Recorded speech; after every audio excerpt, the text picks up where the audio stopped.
Assalamualaikum warahmatullahi wabarakatuh.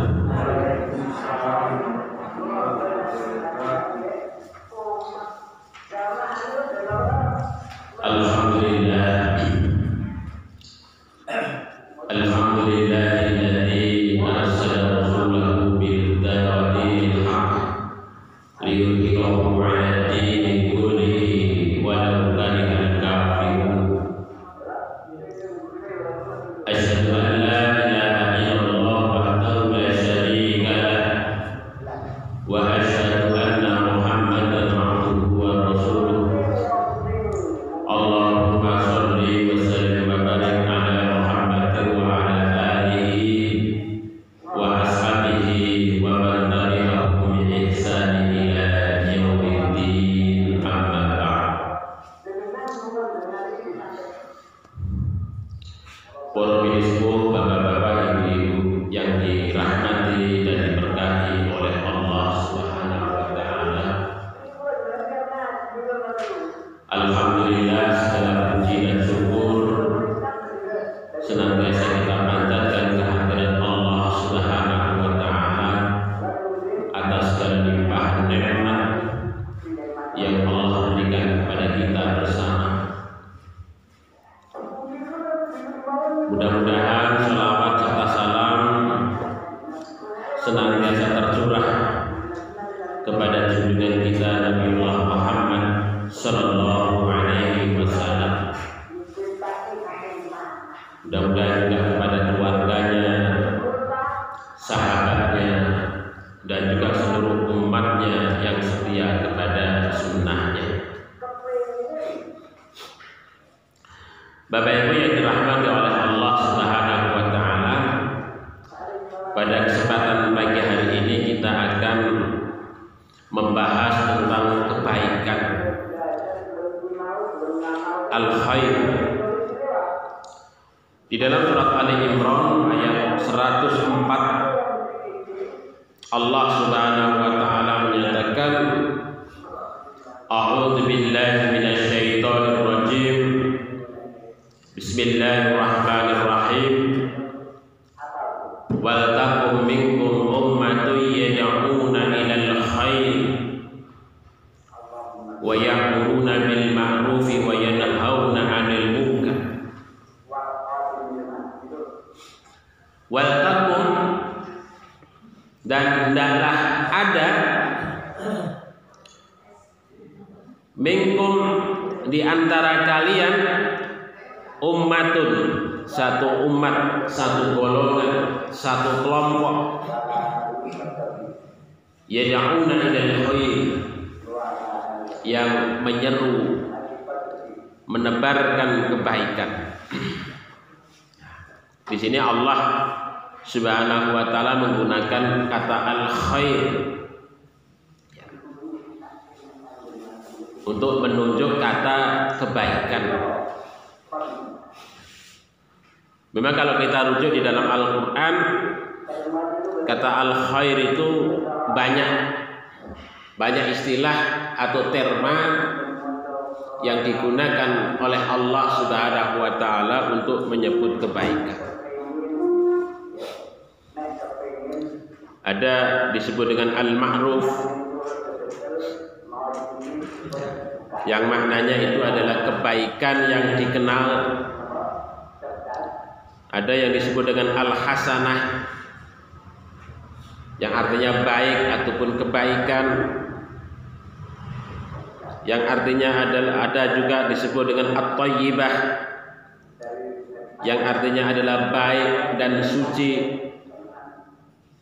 Disebut juga dengan al-karimah atau karimah, yang artinya adalah mulia. Mahmud atau mahmudah, yang artinya terpuji. Khairah, yang artinya juga kebaikan yang terpilih. Albir, yang maknanya adalah kebajikan. Dan solihah, soleh ataupun solehah, yang artinya baik karena relevan ataupun cocok. Nah, kata al-khair menurut Ibnu Faris dalam kitabnya Makayisulullah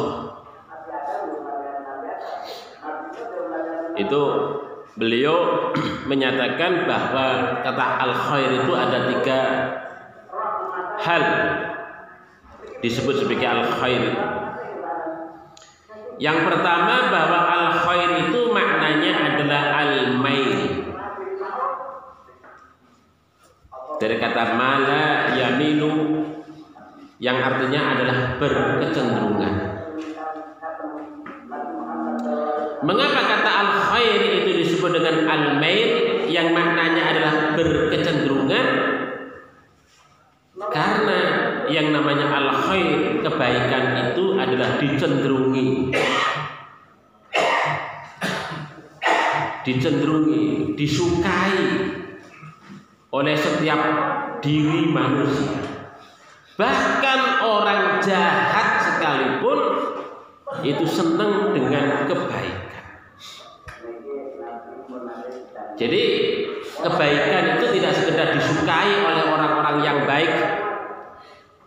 Orang yang jahat sekalipun senang kebaikan. Makanya secara fitrah manusia itu adalah al-mail ilal khair, yaitu berkecenderungan kepada kebaikan. Makanya kita sebagai orang yang beriman, maka kecenderungan kita adalah kepada sesuatu yang baik. Kalau kita sebagai orang yang menyatakan beriman kepada Allah, kok malah berkecenderungan kepada sesuatu yang buruk, berarti itu dipertanyakan keimanan kita dan kemanusiaan kita. Kata watak manusia itu adalah berkecenderungan kepada yang baik, apalagi orang yang beriman kepada Allah Subhanahu wa ta'ala. Kemudian yang kedua, kata al-khair itu artinya adalah al-atfu. Maknanya pun yang namanya al-atfu itu adalah bersimpati, berkasih sayang, memiliki rasa kasih sayang.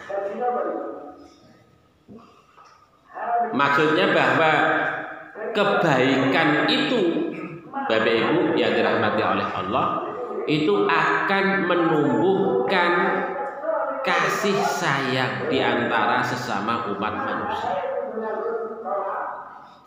Tetapi sebaliknya keburukan itu akan menumbuhkan permusuhan, akan menumbuhkan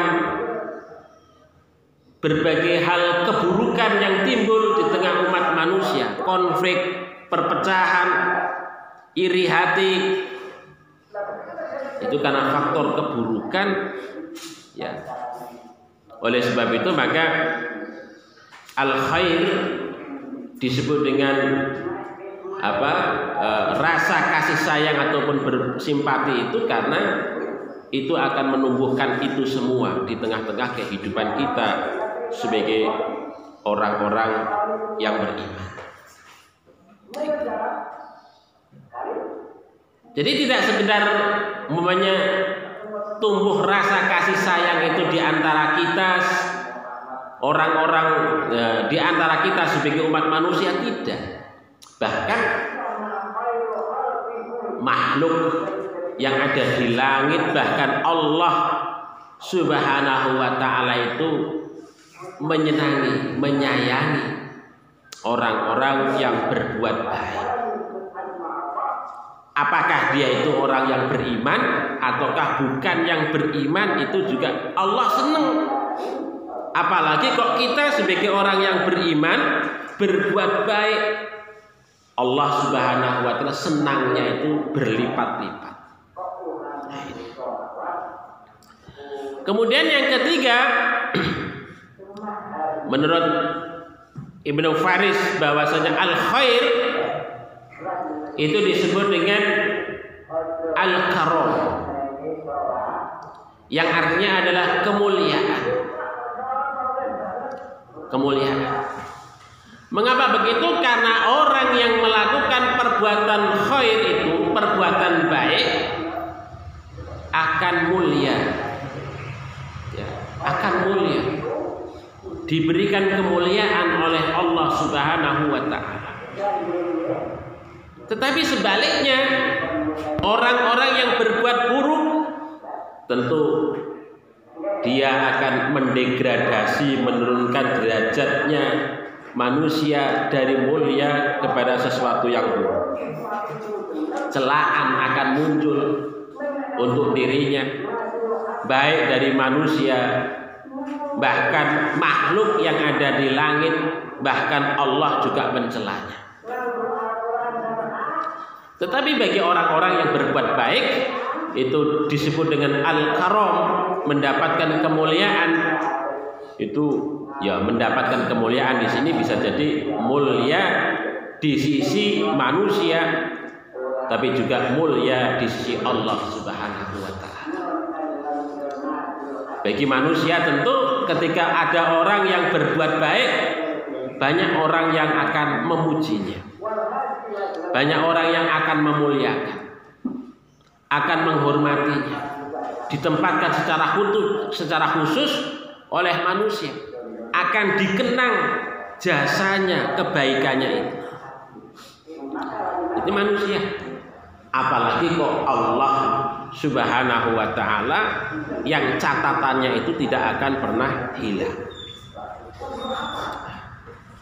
Oleh sebab itu maka Bapak Ibu yang dirahmati oleh Allah, dari definisi yang dikemukakan oleh ulama ini, maka janganlah kita bosan-bosan untuk menjadi orang baik.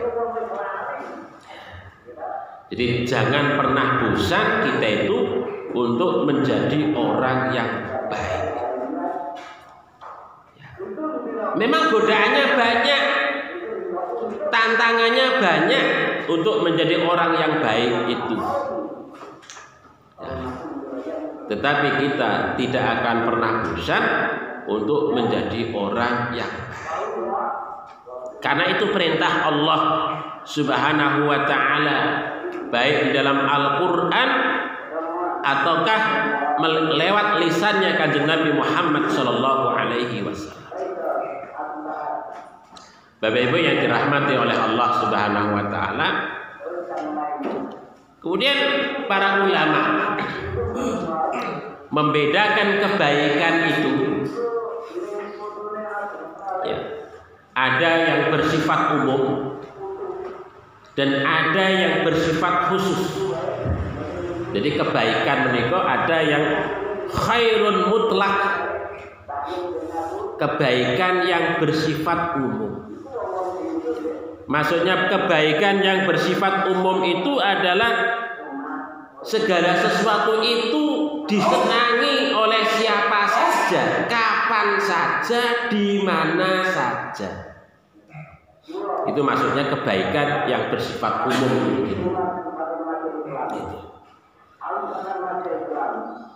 Contohnya apa? Surga. Surga itu merupakan kebaikan yang bersifat umum dari semenjak manusia yang pertama hingga manusia yang terakhir. Jadi orang berharap untuk mendapatkan surga. Maka kemudian surga itu menjadi kriteria terhadap suatu kebaikan. Suatu ketika sahabat atau Sayyidina Abu Bakar As-Siddiq berkhutbah. Salah satu potongan khutbahnya itu beliau menyatakan, amma innahu la khaira bi khairin ba'dahunna. Sesungguhnya la khaira tidaklah disebut sebagai sebuah kebaikan bi khairin terhadap sesuatu yang dinamakan kebaikan ba'dahunna, tetapi setelahnya itu dia mendapatkan neraka.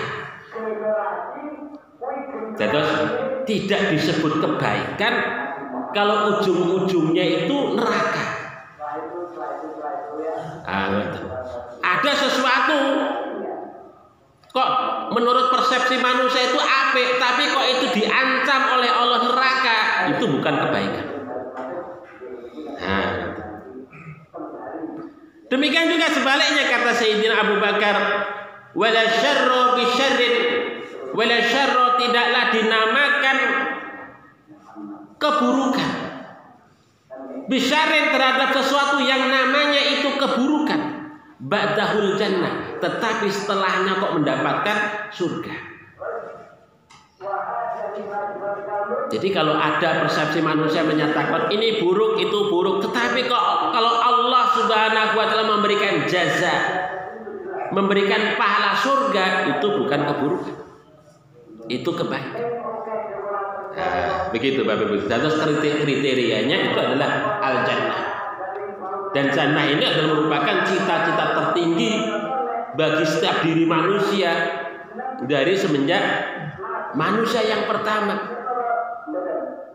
Kanjeng Nabi Adam alaihissalam menika setelah terusir dari surga menika berharap untuk bisa kembali ke jannahnya Allah Subhanahu wa taala. Karena penderitaan yang begitu rupa yang ia alami, kehidupan yang sangat berbeda dari apa yang dia itu pernah tinggal di dalam surga, dan dengan kehidupan yang ia dapatkan pada saat ia hidup di dunia.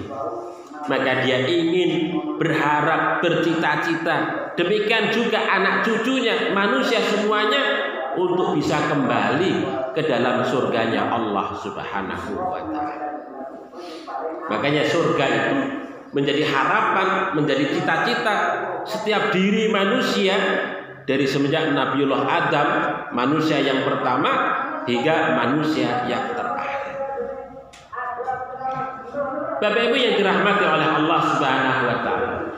Ya, umpamanya dalam kaitannya dengan mungkin menurut persepsi manusia buruk, umpamanya kita bersusah payah bangun malam, tahajud. Kalau menurut pandangan orang, apa tuh malam-malam enak turu, ya kan? Siangnya sudah capek, harus bangun malam, enak turu.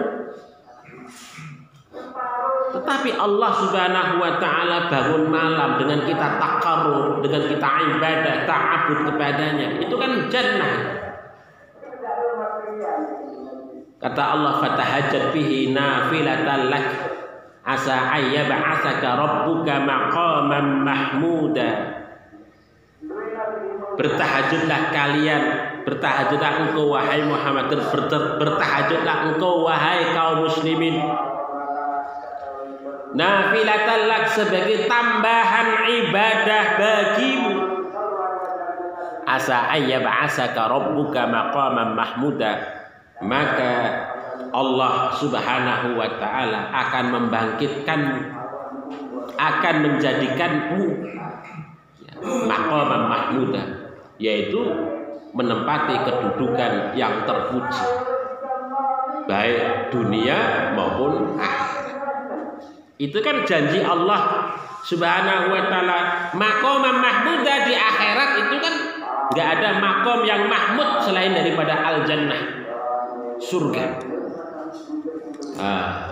Nih, walaupun ketoke ora apik di dalam pandangan manusia umum, ya, bagi orang-orang yang tidak beriman, bangun malam bersusah payah, dingin, suasana dingin ngeten niki, ngambil air wudu, bertahajud di tengah malam yang sepi, kita bermunajat kepada Allah Subhanahu wa taala. Nampak dalam pandangan orang umum, orang yang tidak beriman kepada Allah itu sesuatu yang menyia-nyiakan waktu saja. Tetapi bagi pandangan orang-orang yang beriman, itu adalah sesuatu yang satu ibadah yang sangat baik, yang diberikan oleh Allah Subhanahu wa taala, kedudukan yang sangat terpuji di sisi Allah Subhanahu wa ta'ala. Bapak Ibu yang dirahmati oleh Allah Subhanahu wa ta'ala. Kemudian yang kedua adalah kebaikan yang bersifat muqayyad, khairun muqayyad. Khairun muqayyad, kebaikan yang bersifat terbatas, itu adalah kebaikan ya, sesuatu yang dinyatakan baik bagi seseorang tetapi belum tentu baik bagi orang lain. Contohnya apa? Harta. Harta menika bagi seseorang itu bisa menjadi baik. Maka harta di dalam Al-Quran itu disebut dengan al-khair. Karena apa? Harta itu bisa menjadi kebaikan bagi seseorang. Mengapa kok bisa menjadi kebaikan? Karena dia mengumpulkan harta itu dengan cara yang halal dan thayyib. Menafkahkan harta itu dengan cara yang halal dan thayyib. Sehingga kemudian dia mendapatkan jannah, mendapatkan surganya Allah Subhanahu wa ta'ala. Makanya al-mal disebut dengan al-khair di dalam Al-Quran karena seseorang atau orang yang beriman itu ketika dia mencari harta, mengumpulkan harta dengan cara yang baik sesuai dengan koridor syariah yang telah ditentukan oleh Allah Subhanahu wa ta'ala. Dia mencari harta karena faktor ketaatannya kepada Allah Subhanahu wa ta'ala. Menafkahkan harta demikian pula dengan cara yang baik. Nah, akhirnya kemudian dia mendapatkan surga dari Allah Subhanahu wa ta'ala. Tetapi sebaliknya ada orang yang memiliki harta juga, tetapi hartanya bukan menjadi sesuatu kebaikan untuknya. Mengapa begitu? Karena dia mengumpulkan, mencari harta dengan cara yang tidak baik, tidak halal, tidak thayyib, dengan cara mendolimi orang lain, mengambil hak orang lain, kemudian menafkahkannya pun dengan cara yang buruk, menafkahkan untuk perbuatan maksiat,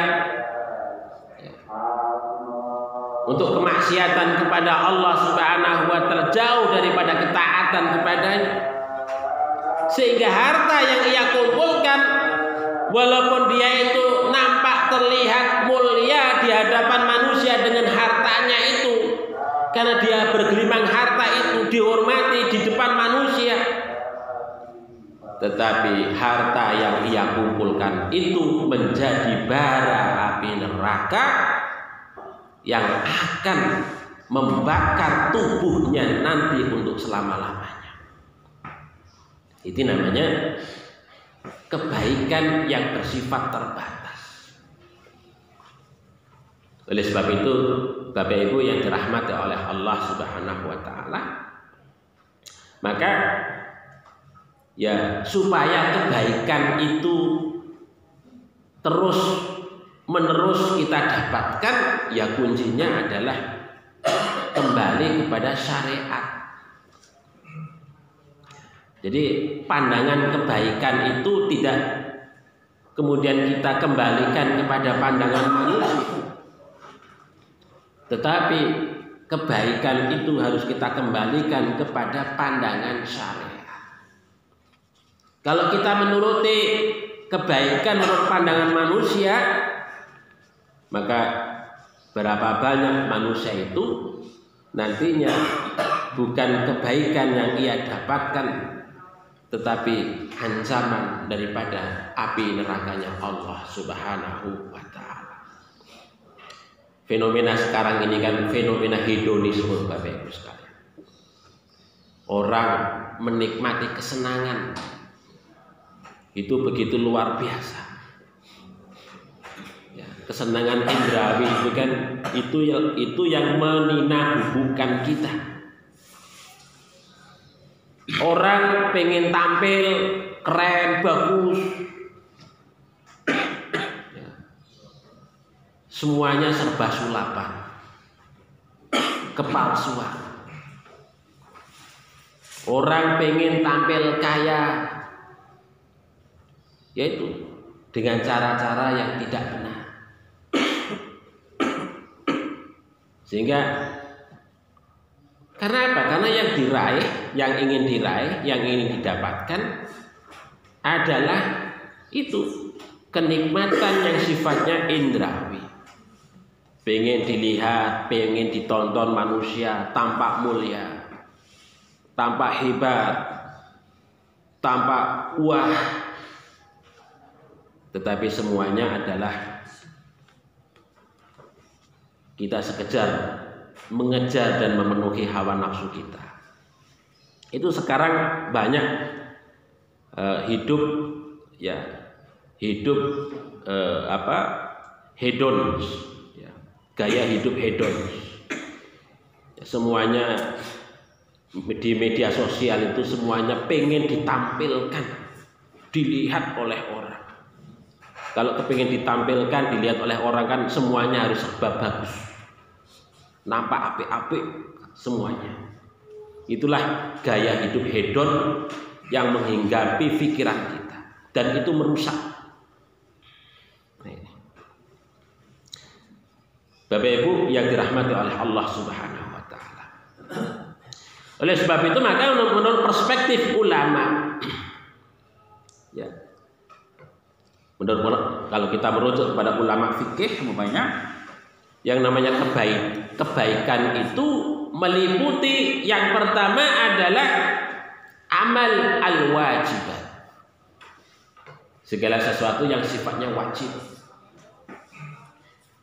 Al-mafruḍah dalam bahasa lainnya, segala sesuatu yang telah disyariatkan, difardukan oleh Allah dan Nabi-Nya, itu kebaikan.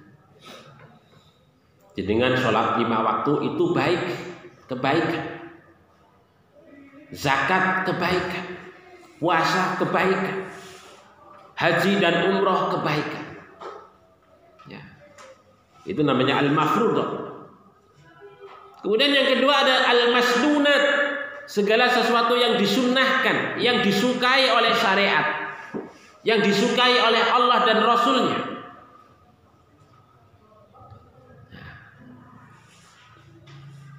Itu kalau bisa kita lakukan, itu juga menjadi suatu kebaikan. Dan yang ketiga al-mubahat, segala sesuatu yang diperkenankan, yang diizinkan, yang dibolehkan oleh syariat. Dimensinya sangat luas. Ya. Al-mubahat ini terkait dengan muamalah dunyawiyah, hubungan kita antara sesama umat manusia. Ya. Bisnis, jual beli, hutang piutang, pinjam meminjam, dan lain sebagainya, itu masuk dalam kategori al-mubah. 3 hal ini, al-wajibat, al-masnunat, al-mubahat, kalau kemudian dilakukan, dijalankan dengan memenuhi syarat dan rukunnya, itu menjadi kebaikan. Ya. Kalau terpenuhi syarat dan rukunnya, menjadi kebaikan.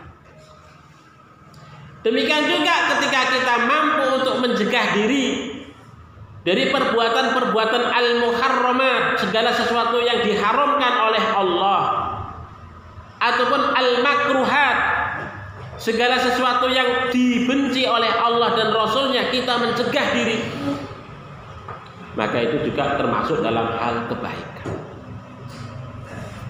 Nah, ini menurut ulama-ulama fikih ngoten niku, kebaikan kriterianya ngoten niku. Ya.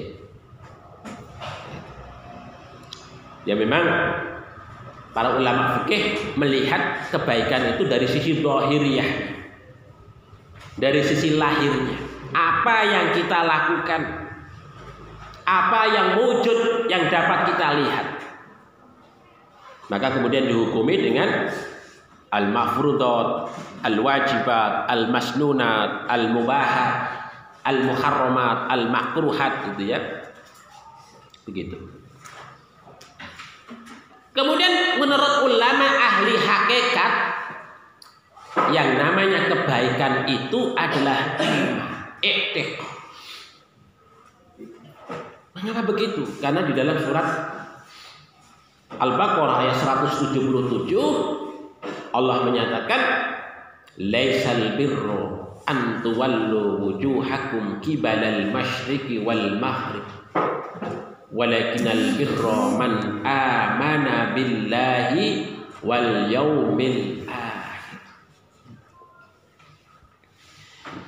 Laisal birra tidaklah disebut sebagai sebuah kebaikan an tuwallu wujuhakum qibalal masyriq wal maghrib, ketika kalian itu menghadapkan wajah kalian itu ke arah timur ataukah barat. Ketika kita sholat menghadap ke arah kiblat, itu belum disebut sebagai kebaikan.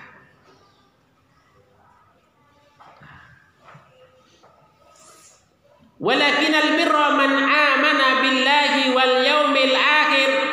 Tetapi yang namanya kebaikan itu adalah iman kepada Allah dan hari akhir. Terus ketika kita menghadap ke arah kiblat melaksanakan sholat ataupun perintah yang lain, itu karena faktor iman, motivasinya iman, harus ada iman di dalamnya. Makanya Bapak Ibu sekalian, yang namanya kebaikan tidak cukup syariatnya saja. Syariat itu sebagai wadah. Maksudnya syariat menikah kewajiban-kewajiban yang sifatnya zahir, itu wadah. Dan kebaikan juga tidak cukup hakikatnya saja, imannya saja. Boten cekap. Iman itu isinya. Nah begitu. Iman itu isinya. Syariat, perbuatan-perbuatan zahir itu wadahnya. Wadahnya saja, maka tidak ada isi, wong mboten enten manfaatipun. Isi ora enek wadahe, kita tidak akan bisa meraih daripada isi itu. Maka isi harus diwadahi, hakikat harus diwadahi dengan syariat. Oleh sebab itu, yang namanya kebaikan itu adalah bersatunya syariat dan hakikat. Nah, begitu. Ini menurut para ulama. Bapak Ibu yang dirahmati oleh Allah Subhanahu wa taala.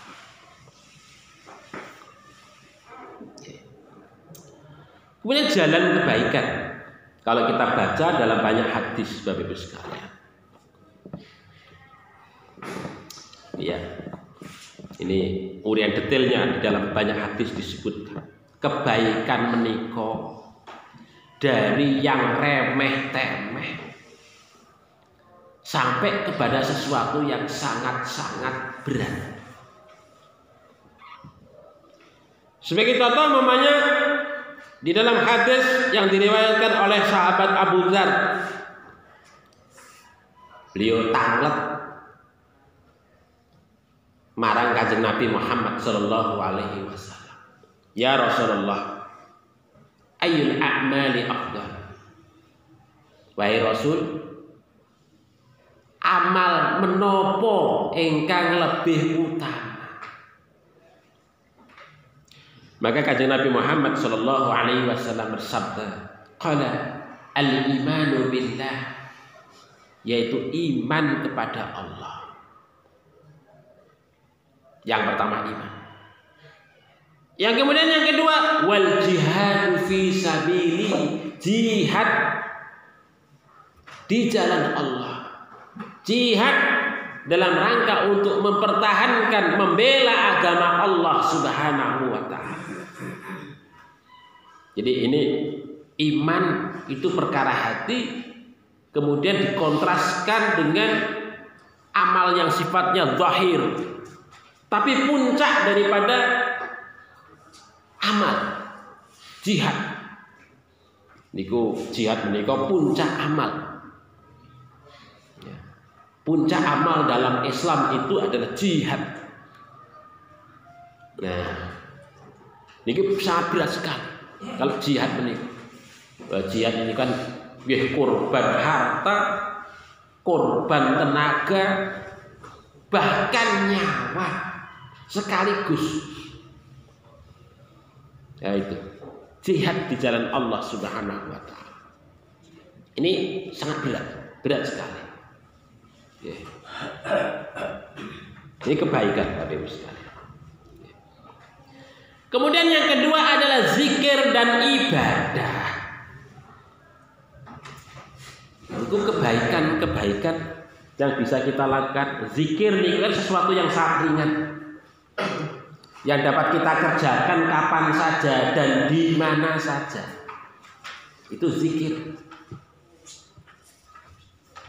Dari sahabat Abu Dzar, Rasul sallallahu alaihi wasallam menika ngendika, ya, yusbihu ala kulli sulam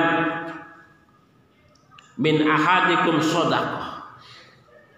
Setiap sendi dari salah seorang di antara kalian itu sedekah, wajib untuk bersedekah. Jadi setiap sendi yang kita miliki wajib untuk disodakoi, kata Nabi. Apa itu? Nabi Shallallahu Alaihi Wasallam menyatakan, fakullu tasbihatin sodakah. Setiap tasbih. Nah ini kita membaca tasbih. Subhanallah. Wa kullu tahmidatin shadaqah. Membaca tahmid. Ya. Hamdalah. Alhamdulillah. Wa kullu tahlilatin shadaqah. Tahlil. Ngaos la ilaha illallah. Itu sedekah. Wa kullu takbiratin shadaqah. Takbir Allahu Akbar. Itu kebaikan-kebaikan. Jadi ini perkara yang paling ringan itu nggih zikir kata niki Bapak Ibu. Kapan? Kapan saja. Di mana saja. Kalau ibu-ibu di dapur, di jalan, di pasar, zikir. Bapak-bapak juga sama. Di rumah, di jalan, di pasar, sedang berdagang, sedang ngajar, zikir. Itu kebaikan. Jadi yang namanya zikir menika adalah tidak pas kita habis sholat boten, tapi kapan saja dan di mana saja. Ucapan alhamdulillah, subhanallah, la ilaha illallah, Allahu Akbar. Itu dapat kita ucapkan di mana saja, kapan saja, tanpa batas waktu. Kecuali di toilet. Niku mboten angsal ya, mboten toilet menika. Nah ini. Niki ibadah, zikir, ya. Dan di sini dikatakan oleh Nabi, wa yujzi'u min dzalika rak'atan yarka'uhuma min ad-duha.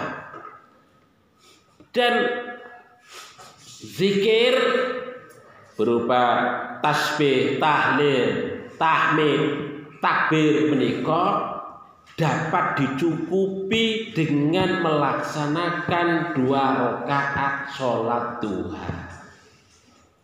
Kata Nabi ngoten. Wa yujzi'u min dzalika rak'atani yarka'uhuma min ad-duha.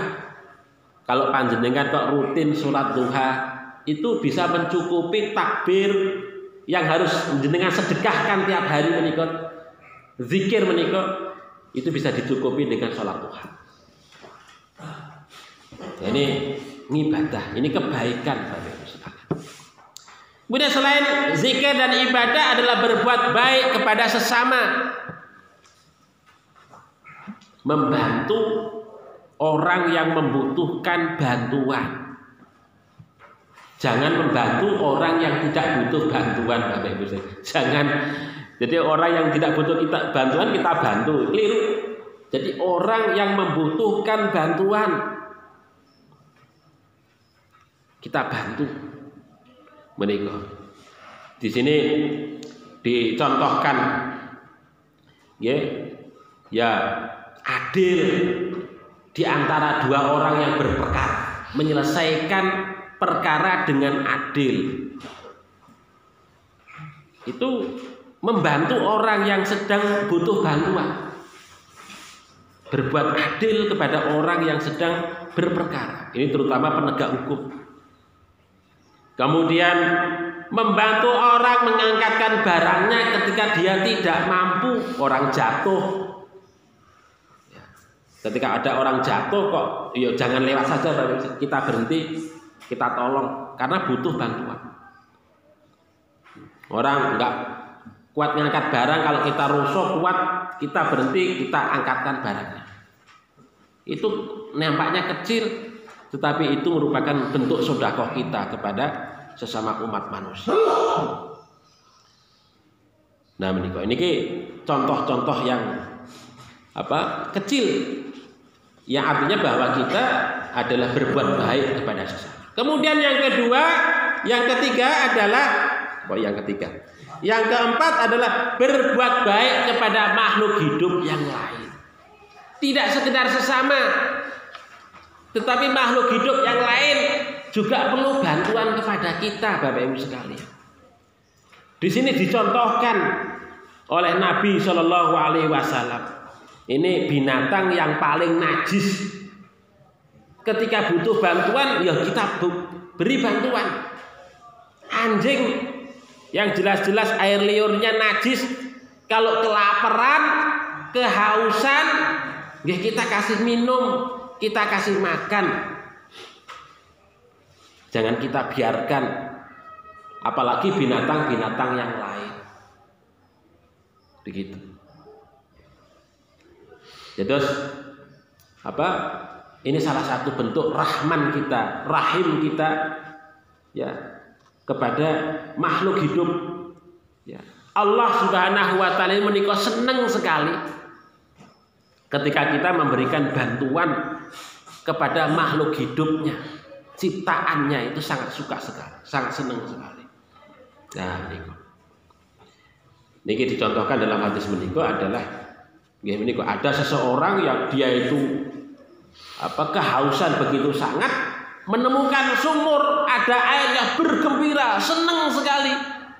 Dia masuk sumur, mengambil air itu, kemudian minumlah dengan sepuasnya. Ketika dia naik ke atas, loh, ada anjing yang sedang kehausan itu. Yang akhirnya kemudian dia melihat mesak nih, kok ada anjing yang mesak nih, yang sedang kehausan itu. Orang tersebut turun lagi mengambilkan air dengan sepatunya itu, yang sepatunya itu dia gigit untuk membawakan air itu, sehingga dia merangkak naik ke atas sampai atas, diberikanlah air itu kepada anjing yang sedang kehausan itu. Maka di sini kata Nabi, fasyakarallahu lahu faghfarallah. Maka Allah itu senang kepadanya dan mengampuni dosa orang tersebut.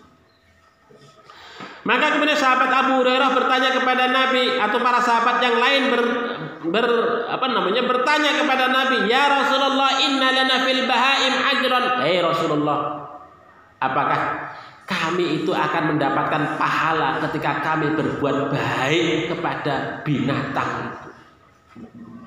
Maka kata Rasulullah, fi kulli kabitin rodbah ajrun. Maka setiap jantung yang basah Maksudnya ketika kita memberikan minum dan makan itu yang kemudian menjadikan urat-urat nadi daripada binatang itu terisi menjadi basah, jantungnya basah, maka itu akan mendatangkan pahala di sisi Allah Subhanahu wa taala. Kemudian yang kelima, Pak, menanam tanaman yang menghasilkan manfaat. Menanam itu nggih kebaikan. Makanya kalau kita gadah kok lahan setitik nggih ditanami, ampun dibiarkan karena kebaikan. Walaupun nanti hasilnya itu bukan kita yang memetik, mungkin hasilnya itu nanti ada monyet sing teko ngambil, ada lowo itu apa namanya? Kalau lawar datang kok makan buah yang kita tanam itu, ngambil, itu menjadi pahala bagi kita. Apalagi kok manusia, ada tetangga kita, ada sahabat kita pas datang, lu jenengan kok gak ada mangga toh? Iya, monggo dipun pundhut. Pahala Bapak Ibu sekalian. Daripada kita punya lahan kok dibiarkan saja nganggur. Makanya panjenengan punya lahan sawah, tanam sawah kok enak burung prit teko. Wah, itu sedekah Bapak Ibu sekalian. Nggak gusah wajar, pasti mereka sudah makan apa? Balik lagi ya. Burung makan, teko apa makan begitu datang, itu pahala dari sisi Allah Subhanahu wa taala. Dan terus tanaman yang kita tanam itu yang memberikan manfaat bagi kita, bagi orang lain, binatang itu memberikan pahala bagi kita semua. Dan yang terakhir Bapak Ibu sekalian, menahan diri dari kejahatan. Kata Rasul sallallahu alaihi wasallam, yumsiku anisyarri fa innaha shadaqah. Ketika kamu mampu menahan diri dari keburukan, maka itu termasuk sedekah. Bapak Ibu yang dirahmati oleh Allah Subhanahu wa taala, intinya bahwa kita sebagai orang yang beriman menika diperintahkan oleh Allah Subhanahu wa taala berbuat baik, sekecil apapun kebaikan menika harus kita tanam. Wis pokoke kita ampun bosen-bosen untuk berbuat baik menika. Dari menanam tanaman, dari zikir, dari menahan keburukan, dari amal-amal yang lain terus kita lakukan. Itu adalah merupakan salah satu cara bagaimana kita untuk menanam kebaikan menika, Bapak Ibu. Tidak ada cara yang lain. Ya, tidak ada cara yang lain bagi kita untuk menanam dan mengumpulkan kebaikan selain daripada apa yang telah ditentukan dan digariskan oleh Allah Subhanahu wa taala. Mudah-mudahan kita senantiasa dijaga oleh Allah Subhanahu wa taala untuk terus berbuat baik dan kita tidak bosan-bosan untuk menjadi orang baik. Insyaallah. Demikian Bapak Ibu sekalian, ada kekhilafan mohon maaf. Billahi taufiq wal hidayah. Assalamualaikum warahmatullahi wabarakatuh.